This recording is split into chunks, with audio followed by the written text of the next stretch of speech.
나치에 부역했던 사람들 해방되고 난 다음에 그 만 몇천 명 정도를 다 처형했죠. 그뿐만 아니라 지금도 나치 부역자들을 90세가 다들 넘었는데 그 전 세계를 다니면서 추적해서 잡고 있습니다. 근데 그런 정도가 있어야 독일도 그렇게 하고 있죠. 네. 그럼요. 프랑스가 세계적 강국으로 그래서 살아남는 거죠. 근데 우리나라는 나쁜 짓을 크게 많이 할수록 살아남을 가능성이 높은 사회가 돼 있어요. 대한민국이 이게 민주공화국이 아닌 거죠. 이번 사태에 예를 들어 박근혜에 관련돼서 국민들이 이렇게 화나는 이유도 그래서 저도 사실은 혁명적 변화의 시기가 왔다. 그냥 건국혁명 제대로 나라를 완성할 기회가 왔다고 보는 이유가 이런 것들을 한번 정리할 절호의 기회가 온 거죠. 그래서 저는 박근혜에 대해서 좀 사회적 불안을 좀 줄이기 위해서 퇴로를 열어주자라는 논의에 대해서는요. 저는 그 전부터 명확하게 주장했는데 박근혜는 청와대를 나선 순간에 반드시 감옥을 보내야 된다. 죄를 지면 처벌받는구나. 온 국민이 다 평등하구나. 라는 생각을 국민 속에 심어줘야 됩니다. 그래야 희망이 생겨요. 근데 이 사회는 규칙 어기고 나쁜 짓 하고 남한테 피해 많이 끼친 자일수록 존중받는 사회입니다. 그러니까 아무도 희망을 갖지 않잖아요. 이번 기회에 이 국고 손실 엄청나게 한 이명박하고 이번에 그 조직범죄 주범 박근혜는 둘이 손잡고 감옥을 반드시 보내야 됩니다. 라고 이제 주장하시는 거고. 네. 네.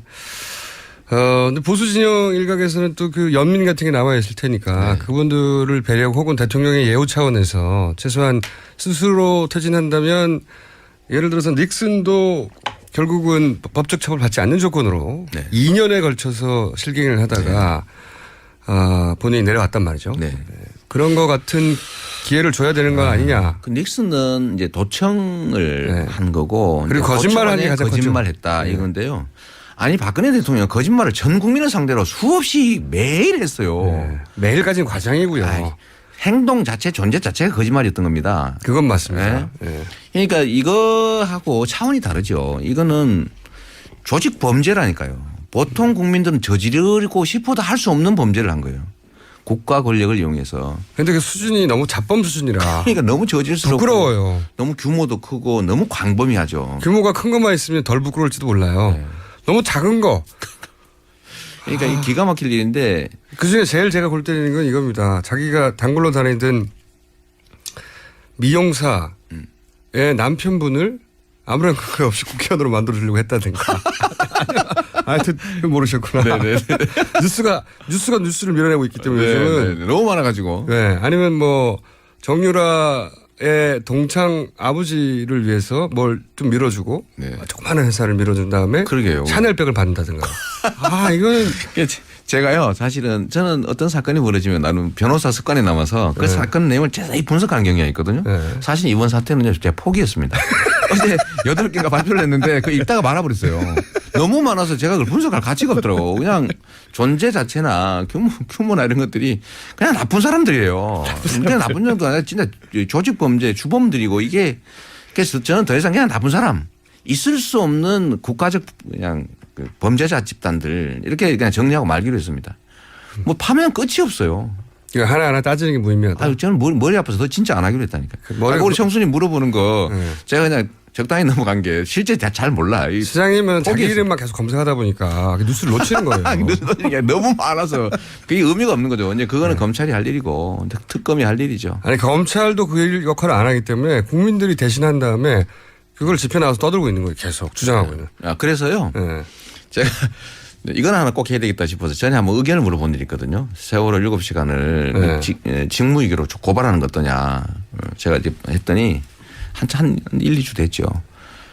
지금 왜 고발 안 하냐 말만 해놓고 뭐 이런 얘기들도 많고 해서 제가 실제 고발을 할 생각을 가지고 있습니다. 대통령. 수사할 계기라도 만들어줘야죠. 만들어줘야 되고 아니 그 수없이 많은 사람들이 죽어가는 시간에 뭘 잘했다고 다른 사람 얘기하면 고발하고 그럽니까? 자기가 뭘 했다고 밝히면 될 거 아닙니까? 뭘 안 했다는 말만 하고 있죠. 그러니까 무슨 20곡이 하는 거예요? 국민을 상대로? 거기에 이제 20곡이를 제가 이제 끝장을 내주도록 하겠습니다. 관저에 있었다. 관저에 있으면 그 집에 있었다는 얘기 아닙니까? 그 안에 있는 집. 숙직실에 있었다는 얘기죠. 숙직실이 아니지. 집. 그 안에 집이잖아요. 집. 아니 그거는 이제 보통 공무원의 기준을 보자면 꼭 큰 숙직실일 뿐 그거는 이제 그 사람들 얘기고 숙직실은 근무하는 공간인데 네. 여기는 청와대 안에 있는 집이에요. 집. 관에서 집이죠. 제공한 주거 공간이죠. 주거 공간과 업무 별것도 공간은 아니고 다른 자기가 거예요. 맞다고 저렇게 빡빡 우기시고. 원래 그런 거 웃겨요. 제가. 어쨌든 집인데. 집에서 아니 처음에는 늦을 수 있다고 봐요. 네. 무슨 뭐 화장도 좀 해야 되고 뭐 하니까 아침에는, 이해하는데 아니 왜 5시까지 안 나타나냐 이 말이에요. 집에 있었어도 TV 있지 않습니까? 전 국민이 TV를 생방송 다 보고 있기 때문에. TV를 안 봤다는 얘기거든요. 그 말이 안 되거든요. TV를 안 봤다는 얘기고. 그리고 보고 내용도 청와대에서 뭐 몇십 분을 했다는데 한 번이라도 읽어봤으면은 내용이 아니, 알잖아요. 배 안에 사람들이 갇혀서 못 나고 있다는 사실을 온 국민이 보고 있는데 발견하기 어렵다. 물 위에 둥둥 떠 있는 걸 상상한 거예요. 그러니까요. 예? 첫 보고 정도 받았나 봐요. 첫 보고. 예. 예. 그리고 그다음부터 안 받. 저는 첫 보고도 안 받았을 거라고 봅니다. 받을 수 없는 상황이었거나. 그럼 어디 있었다고 보십니까? 그냥 하는 소리죠. 추측이지만 그 사람들이 굳이 뭐 청와대 안 있었다고 우기는 걸로 보면 저는 바깥에 있을 가능성이 더 많았다고 생각해요. 하도 있었다고 하니까. 아니 가서 아니 저는 아무리 대통령이 무서워도요. 야, 이 수백 명이 죽어갑니다. 그리고 그 관저에 있으면 가서라도 얘기하지요. 쉽죠. 가서 얘기해야지. 네. 안 하면 저는 만약에 관저에 있는데 이 공무원들이 가서 대면 보고 안 하고 서면 보고 하란다고 서면 보고만 하고 있었다면 그 자들도 직무유기범들입니다. 메일만 보냈다는 거 아닙니까? 그러니까 그 자들도 직무유기의 주범들이에요. 보고 안 한 거잖아요. 네. 있는데 왜 보고를 안 합니까? 쫓아가서 얼굴 보여주고 흔들었어야죠. 깨우든가. 그러니까 이게 아닌 거죠. 제가 보기에는 그 청와대 공무원들이 아무리 엉망진창이로 그 관저에서 있는 사람이고 깨어 있는 사람이라면 가서 대면으로 이거 진짜 건드립니다. 이거 빨리 오셔야 됩니다라고 얘기했겠지요. 근데 아무도 한 사람이 없는 거 아닙니까? 이거는 그 자리에 없었을 가능성이 매우 높아요. 매우 높다고 주장하면서 가능성은 괜찮아. 가능성이 얘기했는데 뭐. 가능성. 살짝 순간적으로 발을 빼시네. 그죠. 고발할 테니까. 저 고발 엄청 많이 당했거든요. 고발은 저도 뭐 전문가인데 고발 많이 당하셨죠. 질문 몇 가지 골라볼게요. 유재성 씨가 이재명 시장님 고정 출연 바랍니다. 고정 출연하면 출연료 줍니까? 출연료 주는데 저희가 이제 리포트 하실래요? 저는 지금 전국 교통 상황 하도 많이 돌아다니시니까. 저는 촛불 집회 가야 됩니다. 전국에. 아니 교통 리포트. 저 가끔 가는 길에? 네, 가는 길에. 대구 갔더니 네, 교통 상황이 광주 어떻다고. 갔더니? 네. 자, 요것도 있습니다. 요즘 들어서 문재인, 이재명 지지자들이 특히 온라인상에서 서로 싸우고 있습니다. 한마디 해주세요. 저는 뭐 하지 말라고 많이 말리죠. 말리는데 이 말려지지 않는 사람들이 있어요. 네. 저는 어차피 우리가 나중에 한 길로 가야 될 사람들이고 뭐 저는 제가 경선에서 이길 거라고 확신하는 사람이니까 그럴 경우에 그쪽이 지지를 받아야 되잖아요. 그러니까 그쪽 갈라지면 안 되거든. 그래서 저는 공격하지 마라. 특히 허위사실 고소나 인격적 모욕하면 안 된다. 자기 주장은 할 수 있죠. 차이를 드러낼 수는 있어요. 근데 그걸 넘어서는 가지 말라고 수없이 저는 가끔씩 트위터나 이런 거 쓰면 제가 쪽지도 보내고요. 대놓고 얘기도 합니다. 그거 도움 안 된다. 근데 말 안 듣는 사람들 말안 정체가 듣는 뭡니까? 있어요. 근데 저는 그게 공작조라고 보는 거죠. 제가 얼마 전에 뭐 이재명이 의도적으로 야권 지지자들을 분열시키는. 그러니까 저에 대해서 뭐 탈당을 했었다고 허위사실 유포하고 심지어 이명박의 아바타다 이런 얘기까지 하고요. 노무현 대통령을 공개했던 사람이다 이래가지고 저를 이제 분리하려고 하는. 네, 그래서 좀 상상력이 좀 그러니까 좀 그럴듯하게 연결되도록. 상당히 많이 먹혔어요. 탄핵을 주장하는 게 지가 즉시 사퇴하면 선거 준비할 시간이 짧으니까 시간 오래 걸린 탄핵하려고 그런다. 그 저쪽 부탁받아 하는 짓이다. 이런 것까지 해가지고 상당히 이명박 전 대통령의 아바타라는 건 무슨 논리적 연결로. 탄핵을 주장하는 게 새누리당이고 네. 그건 시간 끌려는 것이고 결국 기각될 거 알면서 면죄부 주려고 하는 작전인데 네. 그 뒤에 이명박이가 있는데 이재명이가 그 주장을 따라하는 걸로 봐서 이명박계다. 아마 이렇게 얘기하는 거죠. 근데 이게 상당히 많이 유포돼 가지고 거기에 믿는 사람이 저한테 쪽지도 많이 오고요. 카페나 이런 데 보면 진짜 그럴 줄은 몰랐다 이런 사람도 있고. 그래서 제가 그 얘기도 한번 한 거죠. 그냥 박근혜 가지고 요새 이제 주제니까 박근혜 대통령은 반드시 감옥으로 보내야 된다고 하면서 끝에 하나 붙이는 거예요. 이명박도 함께 손잡고. 그 이유가 있는데 하여튼 이거는 저는 문재인 지지자들도 아니고 문재인 지지자인 척하는 분열 공작조라고 생각합니다. 그래서 저는 명백한 허위사실 유포하고 이런 데 대해서는 전에도 한번 제가 공개적으로 한 얘기가 있는데 지금 자료 수집해서 뭐 법적 조치하려고 그러거든요. 왜냐하면 이게 허위사실 유포는 전공이시잖아요. 그거. 전공이지. 네. 허위사실 유포는 대의민주주의 주권자의 판단을 흐리는 사회악이에요. 그게 어느 쪽에 있는 척 하든지 간에. 그래서 우리 야권 안에서도 있으면 안 되고 저는 우리 야권 지지자들이 그런 정도 수준 낮은 사람들이 아니라고 생각하거든요. 결국엔 공작조다. 분열을 야기하는. 저는 아니라고 믿습니다. 알겠습니다. 시장님이 구단주인 성남 축구팀이 2부로 추락했습니다. 책임지십시오. 진짜 제가 말을 못 하겠는데 저는 진짜 재정 지원이나 이런 거 다른 프로그램 못지않게 진짜 열심히 했고 진짜 독립성 부여했고 했는데 본인이 구단주인 축구팀 하나 일부러 유지 못하는 사람이 어떻게 대권에 나오신다고. 제가 감독이 아니라서 어쨌든 그거는 뭐 저는 다시 이제 내년에 2부에서 열심히 하고 또 조직 정비할 기회를 잡고 사실 저희가 시민구단을 인수한 다음에 원래는 2부로 가야 맞거든요. 2부에 가서 정비하고 이제 시민구단적 성격을 갖고 다시 이렇게 와서 이랬는데 그래서 살아남아가지고 너무 기대가 컸던 것 같아요. ICL 나가고 상위권 올라가고 근데 이게 결국 저력이라고 하는 게 있더라고요. 결국은 이제 무너졌는데 성남 축구팀이 일부러 올라가기 전까지는 대권 후보 어림도 없다. 그 전에 큰일 났네. 갑자기 올라올 수도 없고. 현안 중에 한 가지만 여쭤보자면요. 한일 군사정보협정을 굉장히 시급하게 체결을 하고. 네, 막 서두르고 있죠. 그리고 대통령이 이것을 서명하겠다고 지금 의지를 표명한 상태예요. 일본은 좀 천천히 하자는 입장인데 오히려. 오히려. 네, 한국 정부가. 왜 이렇게까지 급하게 한다고 보십니까? 저는 이제 그 박근혜 대통령이 미국의 압력 때문에 그런 거 아닌가 싶고요. 기본적으로는. 네, 두 번째는 일본에 대해서 국민들이 생각하는 것 이상으로 일종의 부채의식을 갖고 있는 거 아니냐. 박근혜 대통령이 일본에서 부채의식이 있다? 네, 그건 어떤 경우에서 하시는 말씀입니까? 아버지 때문에 아닐까 싶어요. 아버지 때에서. 아버지가 그랬다는 거 아닙니까? 청와대에서 일본 군복 입고 말 타고 돌았다는 거 아니에요? 그걸 보고 자란 사람이거든요. 청와대에 있을 때 그랬다는 이야기는 이게 확인된 내용입니까? 아니 저는 보도하니까 거기사실 고소당하면 할 수 없고 그런 사진이 있더라고. 근데 자기가 광복군이라고 누군가가 본인 광복군이라고 하십시오라고 했더니 거부했다는 얘기도 있잖아요. 아니 무슨 내가 그런 광복군을 하자고 나 일본군 장교 출신인데 그랬다는 거 아닙니까? 그래서 일본에 대한 어떤 친밀감 혹은 연대감이 박정희 대통령이 있었는데 귀속 의식이 예를 들면 한국만큼 또는 뭐 상당 정도 일본에 대한 귀속 의식도 있을 수 있죠 심리적으로. 근데 그거는 이제 부수적인 거고 한일 군사정보보호협정이 대한민국 안보에는 전혀 도움이 안 되고 특히 일본이 북한에 비교해서 우리나라의 군사 안보적인 측면에서 적대국적인 성격, 적성이라고 하는 게 북한 못지 않거든요. 왜냐하면 북한이 남한을 침공한 그로부터 5년 전까지 이 한반도를 침공해서 지배하고 있던 자들입니다. 그리고 독도를 여전히 자기 땅이라고 우기고 그래서 침략 야욕을 드러내고 있고 그 일제강점 침략의 역사를 사과하지도 반성하지도 않으면서 위안부 합의를 막 강제로 밀어붙이는 자들이죠. 그런데 적성 국가한테 군사 정보를 제공한다. 특히 일본에 우리가 얻을 정보는 없거든요. 미국으로부터 다 받는 정보이기 때문에 일방적으로 우리 정보를 일본에 주는 건데 이걸 왜 이리 서두르냐. 설명할 길이 없지 않습니까? 사드 정보 때문이라고 하는 얘기도 있긴 물론이죠. 있습니다. 이제 오바마 정부가 이제 퇴임하기 전에 사드를 완벽하게 만들었다라고 하는 걸 보여주기 위해서 사드 배치도 빨리 서두르고 하는 미국의 입장도 있긴 한 것 같아요.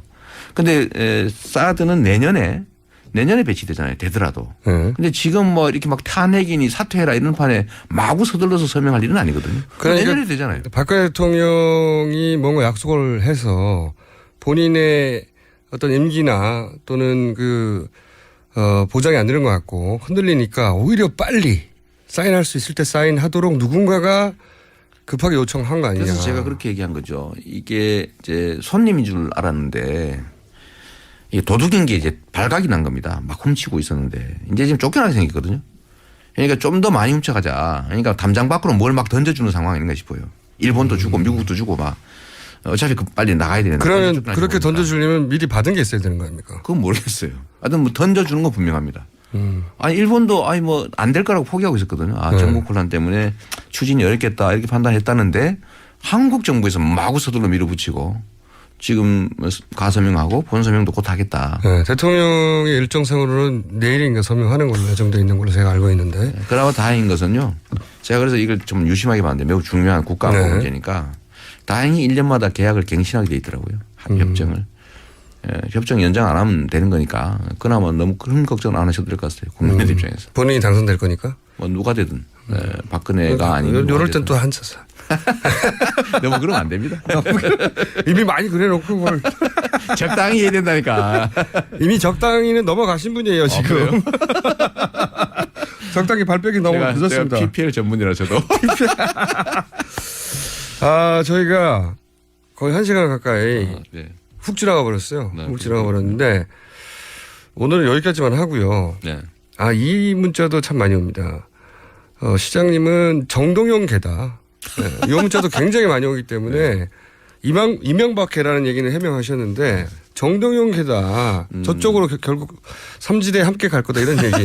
그 정동영 때문에 뭐 정치 인문했다 이런 얘기까지 나오고요. 네. 근데 저는 그건 아니고 2006년에 시장 선거 나오려고 왔다가 2007년 대선 때 모든 사람들이 지지하는 후보가 있잖아요. 네. 전 정동영 후보를 지지했고 그때 당시에 뭐 우리 정봉주 의원은 손학규 네. 지지했잖아요. 뭐 그때 현장에서 한번 다툰 일도 있는데 다투기 딱 좋은 성격의 사람 두 사람이죠. 네. 근데 그때 대선 끝나고 난 다음에는 뭐 정치적 길은 또 다른 거고 탈당 이미 하셨는데 거기하고는 또 다르죠. 그러니까 과거에 한때 지지했던 걸 따지면 예를 들면 추미애 대표님은 지금 문재인 대표님하고 가까운데 그런 식으로 따지면 탄핵했던 분이잖아요. 과거의 정치적 이력을 가지고 얘기하면 저는 정동영 의장의 대선을 도왔지만 그다음에 손학규 대표 성남 출마할 때 적극적으로 지원했고요. 한명숙 총리 선거할 때 제가 경기도에서 가장 많이 도와준 사람이에요. 그다음에 정세균 대표도 당 선거할 때는 경기 동부 책임자였죠 저는. 네. 그러니까 저는 다 걸려 있어요. 다. 아 그렇군요. 그러니까 그렇게 얘기하면은 본인에게 돈만 낸다면 아니 정치적 선택을 언제나 해야죠. 정치인들은 관계없이 나는 몰라 그런 건 정치인이 아니죠.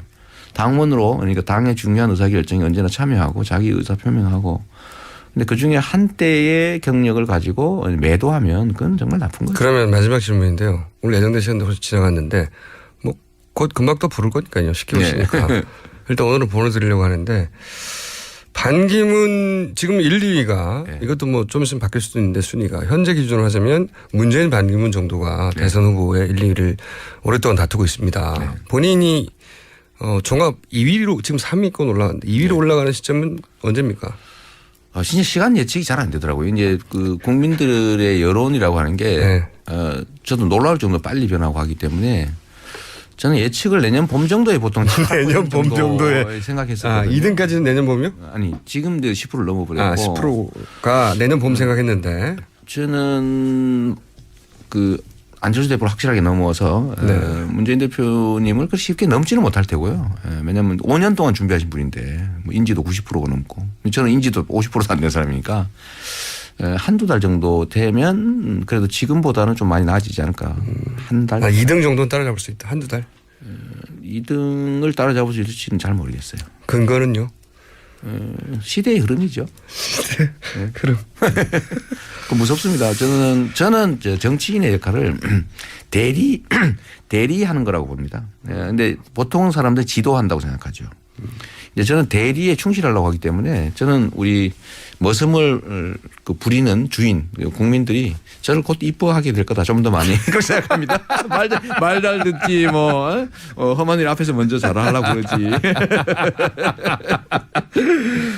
자 지금까지 지지율 3위 최근 여론조사 몇 군데에서 3위에 올라서서 매일 30여 차례 본인의 이름을 포털에 검색하고 있는 이재명 성남시장이었고요. 조만간 다시 저희가 모시기로 하겠습니다. 오늘 말씀 감사합니다. 네, 제가 지금 나가면서 얼마나 많은 분들이 이 뉴스 공장 봤는지 곧 뉴스 검색을 해보도록 하겠습니다. 감사합니다. 얼른 가주십시오. 네. 네. 저거 잊지 마시고요. 가실 때마다 네. 가끔 저희 연락해가지고 교통정보.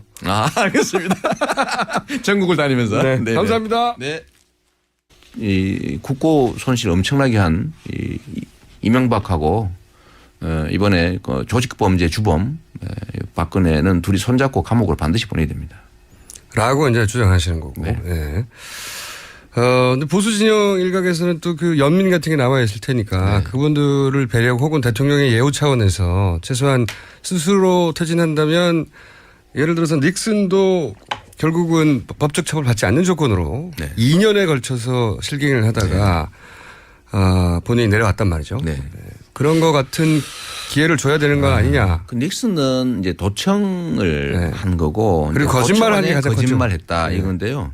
아니 박근혜 대통령 거짓말을 전 국민을 상대로 수없이 매일 했어요. 네. 매일까지는 과장이고요. 아이, 행동 자체 존재 자체가 거짓말이었던 겁니다. 그건 맞습니다. 네. 네. 그러니까 이거하고 차원이 다르죠. 이거는 조직 범죄라니까요. 보통 국민들은 저지르고 싶어도 할 수 없는 범죄를 한 거예요. 국가 권력을 이용해서. 근데 그 수준이 너무 자범 수준이라 그러니까 너무 저질스럽고 부끄러워요. 너무 규모도 크고 너무 광범위하죠. 규모가 큰 것만 있으면 덜 부끄러울지도 몰라요. 네. 너무 작은 거.